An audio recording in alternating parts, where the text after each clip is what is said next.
राधे राधे। ओम एहि सूर्य सहस्रांशो तेजोराशे जगत्पते अनुकंपय मां भक्त्या गृहानार्घ्यं दिवाकर।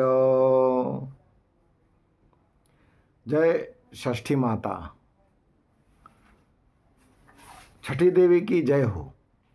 माता छठी आप लोगों के सभी मनोकामनाओं को पूर्ण करें। माता रानी की असीम अनुकंपा से हम लोग आज विचार करने वाले हैं, बात करने वाले हैं छठ पर्व, जो कि एक पवित्र और बहुत ही मनोवांछित फल को देने वाली तथा शरीर को निरोग और संतान के सुख को बढ़ाने वाली है। एकदम सही बात है।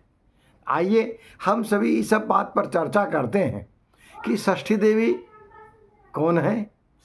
क्या हम सभी छठ पूजा जो करते हैं, बहुत सारे विद्वान कहते हैं कि षष्ठी देवी की पूजा के रूप में हम लोग सूर्य भगवान की पूजा करते हैं, फिर भी छठी देवी की बात क्यों आती है?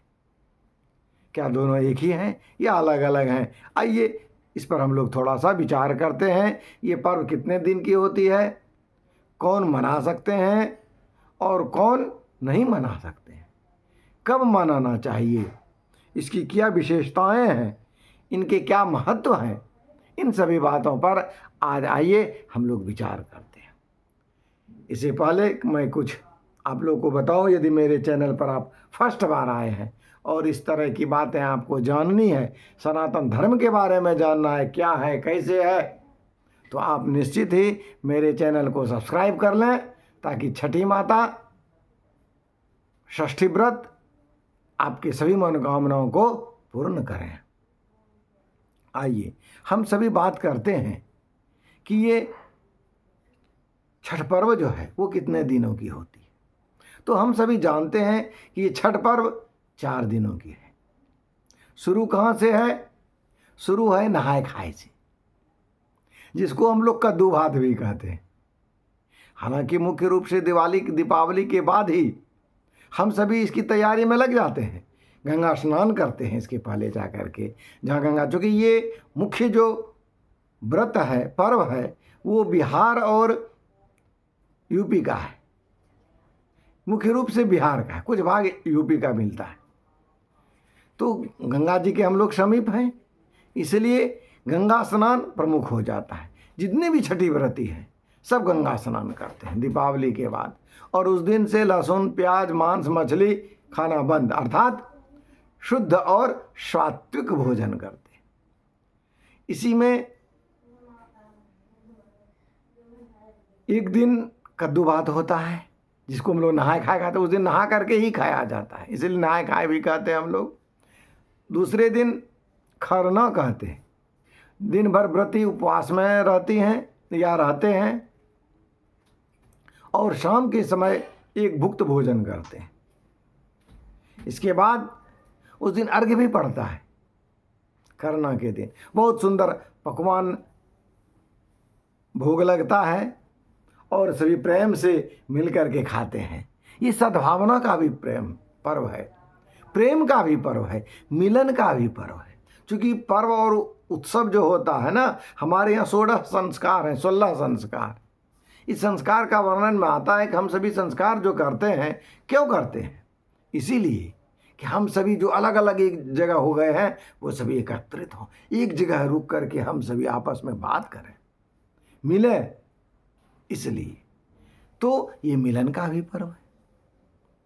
इसके बाद जिस षष्ठी के दिन दिन रात उपवास में रहती हैं व्रती, और शाम के वक्त नदी या तालाब में, मुख्य रूप से पहले तालाब की, सबसे पहले नदी, बहता हुआ जल, नहीं हो तालाब, सबसे उत्तम नदी है, मध्यम तालाब है, और थोड़ा सा उससे भी कम हम लोग अभी आजकल तो अब ये शुरू हो गया है, ट्रेडिशनल चल गया है, सब अपने ही घर में एक छोटा सा तालाब बना करके या ईंटा का बना करके उसी में लोग अर्घ देते हैं। खैर वो भी चलता है, उसको हम लोग तालाब मान लेते हैं।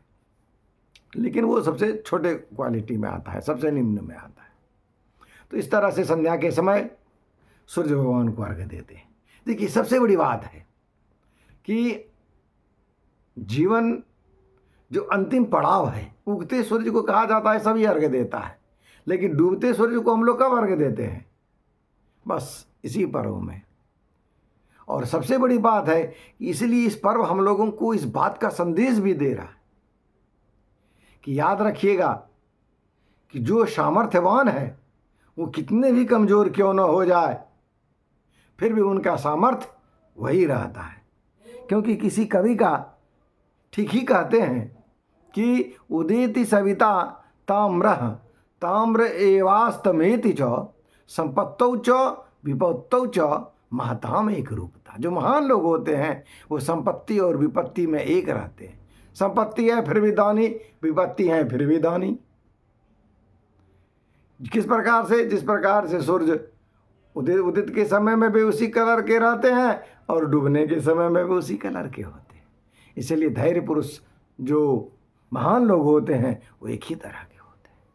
इसलिए ये मत समझिए कि जो बड़े हो गए हैं उनका भी डाउनफॉल चल रहा है तो वो कमज़ोर है। जी नहीं, विद्वान कभी कमज़ोर नहीं होते हैं।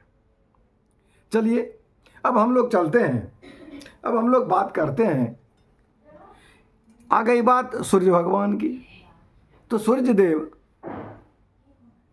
हम लोग जानते हैं कि सूर्य क्या है। हमारे ज्योतिष शास्त्र में सूर्य जो है वो आत्मा है और उसी से और जितने भी ग्रह देव हैं सभी के वो मालिक हैं। यदि सूर्य भगवदेव प्रसन्न हो जाए तो सभी ग्रह प्रसन्न हो जाते हैं। ऐसे हमारे ज्योतिषी विद्वान कहते हैं। यदि सूर्यदेव की आप उपासना करें और सूर्यदेव की यदि आप शांति कर लें, जितने भी ग्रह हैं सभी ग्रह प्रसन्न हो जाते हैं। हमारे गुरुदेव कहा करते हैं। इसलिए सूर्य भगवान की उपासना बहुत जरूरी है। और हम लोग जानते हैं कि सूर्य जिसका बलिष्ठ होता है वही राजा बन सकता है। इसलिए सूर्य भगवान की उपासना से हमारे घर में संपत्ति प्राप्त होती है। और सबसे बड़ी बात क्या है? संतान सुख मिलता है एकदम।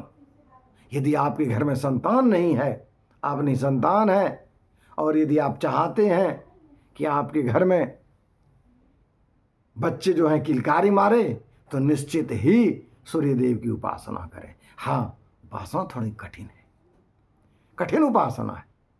आजकल हम लोग जो एक दूसरे को देख करके जो छठ व्रत करने लगते हैं, जी नहीं, इसमें जितनी शुद्धता है। कहा जाता है देवम भूत्वा देवम यजेत। आप देवता होकर के ही देवता की पूजा कर सकते हैं, करते भी हैं। इसलिए यदि आप सूर्यदेव की व्रत किसी मनोकामना के साथ कर रहे हैं तो कीजिए, लेकिन जब आप मनोकामना से शुरू करेंगे उसमें संकल्प लीजिए फर्स्ट बार कि हे माँ, मैं ये व्रत इस मनोकामना से कर रहा हूँ, मेरी मनोकामना आप पूर्ण करें। इस तरह से जब आप संकल्प लेके करते हैं फलदायी होता है। मेरे गुरुदेव कहा करते कि जब हम किसी व्रत को, किसी नियम को, किसी त्यौहार को संकल्प के साथ जब करते हैं तभी उसका फल मिलता है। सच्चाई भी है, हम लोग भी देखे हैं। कहा जाता है कि ब्राह्मण लोग त्रिकाल संध्या करते हैं, 3 समय गायत्री जप करते हैं। सही बात है। तो क्या गायत्री जप करने से सूर्यदेव प्रसन्न हो जाते हैं? हो जाते हैं, लेकिन सभी फल नहीं देते हैं। क्यों? क्योंकि संकल्प नहीं करते। सूर्यदेव को हम लोग अर्घ्य देते हैं, सूर्य भगवान को अर्घ्य देना चाहिए, हम लोग देते हैं, लेकिन पूर्ण फल क्यों नहीं मिलता है? क्योंकि हम लोग संकल्प नहीं लेते। और जब जैसे ही हम संकल्प लेंगे एक नियम में बंध जाएंगे, और उसके जो नियम है, उसका जो सिद्धांत है, उस सिद्धांत को आपको मानना होगा। और उस सिद्धांत से यदि आप चूक गए। इसलिए व्रत बहुत कठिन है, और जो भी भक्त व्रत करते हैं वो निश्चित ही मनोवांछित फल को प्राप्त करते हैं। आपके बच्चे रोगी हैं, शारीरिक बहुत ज़्यादा कष्ट है, तो कहा जाता है कि सूर्य भगवान को अर्घ्य दो, आक का जड़ पहन लो, ओम सूर्याय नमः इस मंत्र का जप करो, पंडित जी से करवा लें।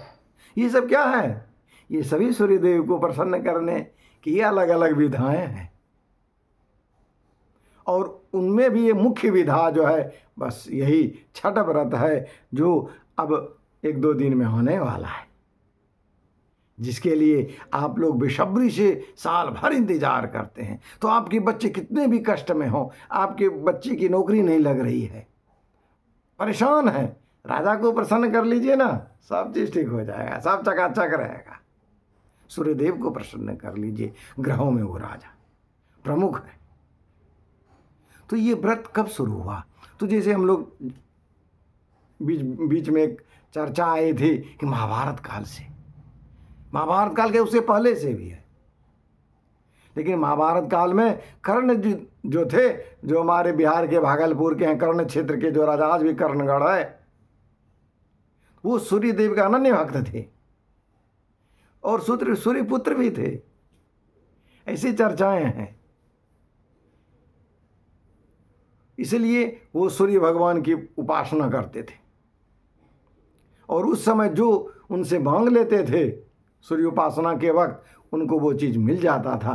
परिणाम हुआ, आप लोग महाभारत में सुने होंगे कि शक्र जो ब्राह्मण का रूप धारण करके आए थे, कवच और कुंडल की याचना की, जो कि कवच और कुंडल हमारे कर्ण जी के जन्म से ही है, और उन्होंने उसको समर्पित कर दिया। क्यों? क्योंकि वो सूर्य की उपासना कर रहे थे, उस समय वो आए थे। अर्थात प्राण देने और लेने दोनों की शक्ति है हमारे सूर्य देव में। ये सभी बात तो सूर्य देव की है। इसलिए हमारे बहुत सारे भक्त सूर्यदेव के छठ पर्व के अलग अलग गीत हैं, वो गाते हैं, गाती हैं। उगो हे सूरज देवा, आप बहुत सुने हैं, और भी मारबो रे सुगावा, इस तरह के सूर्यदेव की बहंगी लचका ला जाए, इस तरह की बहुत सारे गीत जो हैं सूर्यदेव को प्रसन्न करने के लिए, छठी मैया को प्रसन्न करने के लिए हमारे भक्त लोग गाते हैं। तो ये षष्ठी देवी कौन है? कहा जाता है, चर्चा आई है विभिन्न विद्वानों से, हम लोग जानते हैं कि ब्रह्मा जी की मानस पुत्री है, और ये जब नवरात्र करते हैं उसमें जो माँ कात्यायनी देवी है, वही कात्यायनी देवी माँ षष्ठी देवी है। क्यों? क्योंकि कात्यायन ऋषि के आश्रम में ये प्रकट हुई है, इसलिए इन्हें कात्यायनी जी कहते हैं। ब्रह्मा विष्णु महेश त्रिदेव की शक्ति से ये प्रकट हुई। कहीं कहीं पर ऐसी भी चर्चाएं हैं ये सूर्य की वाहन भी है, क्योंकि और सूर्यदेव को जो हम लोग अर्घ्य देते हैं उसमें शाम और सुबह 2 अर्घ्य देते हैं हम लोग। शाम के अर्घ्य को प्रत्युषा और सुबह के अर्घ्य को उषा भी कहते हैं। कहीं कहीं ये पत्नी के रूप में भी चर्चा इनकी आई है। और वो इतना ही नहीं, हमारी द्रौपदी जी जो भी हैं, जब वो हार गई थी 64 में, जब हार गए थे हमारे, तो उस समय भी माँ द्रौपदी जो है वो सूर्य व्रत की थी, यही षष्ठी व्रत। इस तरह से बहुत सारे, हमारे दिनकर जी की भी एक है कि आज कलम उनकी जय बोल। इतना ही नहीं, हमारे कुमार विश्वास जी जो कवि हैं, वो भी सूर्यदेव की बहुत प्रशंसा करते हुए बोलते हैं कि सदी का चौतरा दिख जाए जैसे रूपवाड़ी में, जैसे छठ के मौके पर जगह मिल जाए गाड़ी में। कितना सुंदर कविता वो करते। तो ये जितने भी हमारे भक्त हैं उनके हृदय से ये उद्गार निकलता है सूर्यदेव को प्रसन्न करने के लिए। इतना ही नहीं, प्रियव्रत राजा जो है, ये भी एक कहानी आई है कि प्रियव्रत राजा है, उनको संतान नहीं था। कश्यप मुनि ने पुत्रेष्ठ यज्ञ कराए और उनके यहाँ संतान की प्राप्ति हुई, लेकिन मृत संतान हुआ। तो जब नदी में प्रवाह करने के लिए जा रहे थे, उसी समय देवसेना नाम की जो थी वही बोली कि मैं महिषष्ठी के रूप में मैं यहाँ प्रकट होंगी। आप वो व्रत करें और लोगों को इसका विस्तार करें। इसके प्रभाव से आपके पुत्र जीवित हो जाएंगे। और यही हुआ। देखिए, ये प्रभाव है, ये प्रभाव है हमारे सूर्यदेव का, हमारे सनातन धर्म का। अर्थात मारने की शक्ति और जिलाने की शक्ति, कर्तुम अकर्तुम अन्यथा कर्तुम समर्था जो है वही तो हमारे ईश्वर हैं, वही तो हमारे प्रभु हैं, वही हमारे राम हैं। तो हम लोग गायत्री मंत्र से भी अर्घ्य देते हैं। आप सभी गायत्री मंत्र जानते ही हैं। और नहीं हो तो बस सबसे आसान सा ओम सूर्याय नमः, इस मंत्र से आप सूर्य भगवान को अर्घ्य दें। शाम का अर्घ्य हो या सुबह का अर्घ्य, इस मंत्र से आप अर्घ्य दें, आपकी मनोकामनाएं पूर्ण होंगी। आप सभी धन धान्य से परिपूर्ण हो जाएंगे। घर जो है वो सुखमय हो जाएगा और चारों तरफ लाभ ही लाभ होगा, आनंद ही आनंद होगा। इसी आनंद के साथ प्रेम से बोलिए राधे राधे, जय माता दी।